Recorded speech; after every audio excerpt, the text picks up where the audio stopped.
आणि यानंतर एक दुःखद बातमी आहे। प्रसिद्ध मानसोपचार तज्ञ डॉक्टर लेखक आनंद नाडकर्णींचं निधन झालंय। परळच्या खासगी रुग्णालयामध्ये त्यांचं निधन झालंय। नाडकर्णींचं उपचारादरम्यान निधन झालंय। वयाच्या 68व्या वर्षी त्यांनी अखेरचा श्वास घेतलाय।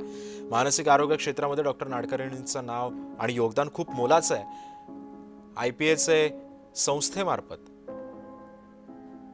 मानसिक आरोग्य क्षेत्रामध्ये समाजभिमुख कार्य सुद्धा त्यांनी केलेलं आहे। एक लेखक म्हणून सुद्धा प्रसिद्ध ते होते। डॉक्टर नाडकर्णी यांची ओळख सध्या प्रत्येकाला परिचयाची आहे।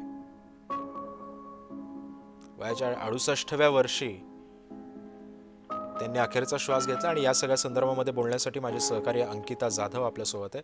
अंकिता, प्रसिद्ध लेखक डॉक्टर आनंद नाडकर्णी यांचं निधन झालेलं आहे। वयाच्या 68व्या वर्षी त्यांनी अखेरचा श्वास घेतलाय, काय माहिती आहे? निश्चित प्रसिद्ध मानसोपचार तज्ञ लेखक डॉक्टर आनंद नाडकर्णींचं निधन झालंय। परळच्या खासगी रुग्णालयात त्यांनी अखेरचा श्वास घेतला।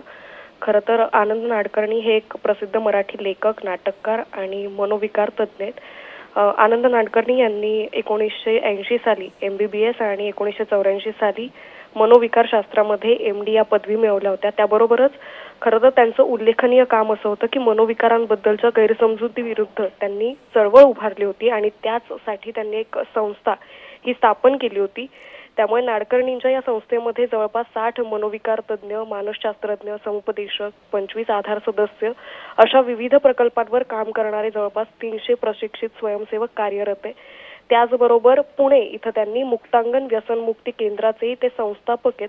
त्यामुळे एकंदरीतच त्यांनी मानसोपचार तज्ञ म्हणून जे आपलं कार्य केलेलं आहे ते उल्लेखनीय आहे। त्यामुळे त्यांच्या जाण्यानं आता मोठी शोककळा पसरल्याचं पाहायला मिळतंय। सिद्धेश, नक्कीच धन्यवाद अंकिता, तू दिलेल्या सविस्तर माहितीबद्दल।